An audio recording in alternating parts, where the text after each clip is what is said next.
श्री शिवाय नमस्तुभ्यम। हर हर महादेव। 28 अगस्त को सावन माह का आखिरी सोमवार है और इसके साथ ही सावन का आखिरी प्रदोष सोमवार के दिन है। महादेव को सोमवार का दिन अत्यंत प्रिय होता है। इसके साथ ही इस दिन प्रदोष व्रत भी है, तो सोने पे सुहागा वाली बात है। और इस दिन 5 शुभ संयोग भी बन रहे हैं। आयुष्मान योग, सौभाग्य योग, सर्वार्थ सिद्धि योग और रवि योग का शुभ संयोग है। और इस दिन यदि कोई आप उपाय करते हैं तो वह उपाय कभी खाली नहीं जाता। आपके कोई दुख, संकट, कष्ट हैं या आपके जीवन में कोई काम ऐसा अटका हुआ है कि वह पूरा नहीं हो रहा, तो आपको सावन के इस आखिरी सोमवार को, जिस दिन की सोम प्रदोष भी है, कुछ उपाय पूज्य गुरु जी द्वारा बताए गए अवश्य करने चाहिए। पूज्य गुरु जी की कथा से सुनकर मैं आपको अच्छे से बताने का प्रयास करूंगी। चलिए जानते हैं कि यह उपाय कौन से हैं और किस लिए आपको यह उपाय करने हैं। तो पहला उपाय है, यदि आपके जीवन में दुख, संकट, कष्ट मिट ही नहीं रहे, आपने बहुत प्रयास किया, घर में आपकी कोई बात सुनता नहीं, पति बच्चे कहना नहीं मानते, धन की कमी है, कुल मिलाकर जीवन संकटों से, कष्टों से भरा पड़ा है, तो आपको सावन के सोम प्रदोष के दिन यह उपाय अवश्य करना चाहिए। इस उपाय को करने के लिए आपको 1 लोटा जल अपने घर से लेना है। साफ शुद्ध जल का लोटा अपने घर से ले लेंगे और आपको चाहिए 2 बेलपत्र। गुरुजी कहते हैं, शिव महापुराण में लिखा है, जो भी व्यक्ति इस तरह से बेलपत्र शिवलिंग पर रखता है और फिर पंच जल शिवलिंग पर अर्पित करता है, उसके जीवन से उस दुख, कष्ट, संकट सभी दूर हो जाते हैं। आपको 1 जल का लोटा अपने घर से भर लेना है और 2 बेलपत्र ले लेने हैं। साफ सुथरे बेलपत्र लेकर आप यह उपाय सुबह से शाम तक कभी भी कर सकते हैं, लेकिन यदि आप यह उपाय प्रदोष काल में करते हैं तो आपको जल्दी फलीभूत होगा। आपने दोनों बेलपत्र और जल का लोटा लेकर शिव मंदिर पहुंचना है। शिवलिंग के पास जाकर सबसे पहले आपने 1 बेलपत्र को शिवलिंग की जलाधारी के पास रख देना है। अब इसको जलाधारी पर रखना है, देवी अशोक सुंदरी वाली जगह पर नहीं रखना। देवी अशोक सुंदरी की जगह जलाधारी के बीचों बीच होती है। तो इस बेलपत्र को थोड़ा सा आगे की ओर, जहाँ पर जल नीचे की ओर गिरता है, बिल्कुल उस कोने पे रखेंगे आप। और इस डंडी का मुख जलाधारी की ओर रहेगा और पत्ती का मुख शिवलिंग की ओर रहेगा। और दूसरा बेलपत्र आपने शिवलिंग के ऊपर अर्पित करना है। अब इस पत्ती का मुख आपकी ओर रहेगा और डंडी का मुख आपसे विपरीत रहेगा।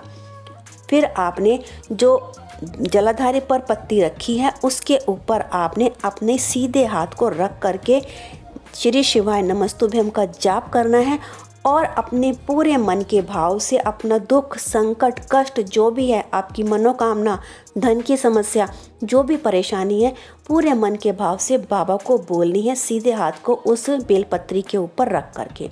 फिर आपने जो जल का लोटा लिया है, उस जल से धीरे धीरे करके 5 बार जल आपने जलाधारी वाली बेलपत्री के ऊपर चढ़ाना है।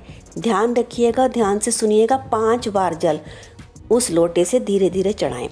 फिर उसी लोटे के बचे हुए जल को आपने शिवलिंग पर रखी हुई बेलपत्री के ऊपर 5 बार अर्पित करना है, श्री शिवाय नमस्तुभ्यम का जाप करते हुए, और फिर से अपनी मनोकामना दोहरानी है।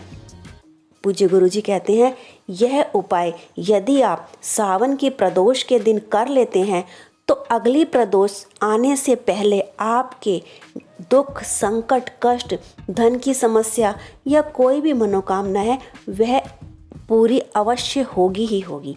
तो ये बहुत छोटा और सरल उपाय है, आप इस दिन ज़रूर करिए। चलिए बढ़ते हैं दूसरे उपाय की ओर। दूसरा उपाय उनके लिए है जिनकी कोई मनोकामना काफ़ी समय से पूर्ण नहीं हो रही है। आपको यह उपाय सावन के अंतिम सोमवार से शुरू करके आने वाले 2 सोमवार और करना है। यदि आप यह उपाय लगातार 3 सोमवार कर लेते हैं तो 3 सोमवार पूरा होने से पहले ही आपका अटका हुआ काम बन जाएगा। आपकी जो भी मनोकामना आप बोलेंगे वह अवश्य पूरी होगी। तो जानते हैं इस उपाय को आपने कैसे करना है। आपने 1 बेलपत्र को अपने सीधे हाथ की हथेली के ऊपर रखना है और ऊपर रखते साथ आपने श्री शिवाय नमस्तुभ्यम का जाप करना है और अपने मन के भाव से रखना है कि हमारी यह मनोकामना पूरी करने के लिए बाबा मैं ये उपाय कर रही हूँ। फिर आपने एक जल का लोटा अपने घर से भरकर उस बेलपत्री जो आपने हाथ में रखी है उसके ऊपर इसको रख लेना है। फिर आपने जाना है शिव मंदिर। सुबह से शाम तक यह उपाय आप कर सकते हैं, लेकिन प्रदोष काल में करेंगे तो जल्दी फलीभूत होगा। फिर आपने सीधा शिव मंदिर पहुंचकर जल को अपने उल्टे हाथ में पकड़ लेना है, जल के लोटे को, और उस बेलपत्री को आपने श्री शिवाय नमस्तुभ्यम का जाप करते हुए देवी अशोक सुंदरी वाली स्थान पर, अब जो जलाधारी के बीचम बीच का स्थान आप सबको मालूम है देवी अशोक सुंदरी का है, उसके ऊपर इसको रख देना है। अब डंडी का मुख जलाधारी की ओर रहेगा और पत्ती का मुख शिवलिंग की ओर रहेगा। फिर आपने जल के लोटे को सीधे हाथ में पकड़ना है और थोड़ा सा जल आपने उस बेलपत्री पर अर्पित करना है। फिर श्री शिवाय नमस्तुभ्यम का जाप करते हुए शिवलिंग के चारों ओर कटी भाग पर आपने जल को अर्पित करना है और फिर आखिर में श्री शिवाय नमस्तुभ्यम का जाप करते हुए धीरे धीरे आपने शिवलिंग पर बचा हुआ जल अर्पित करना है।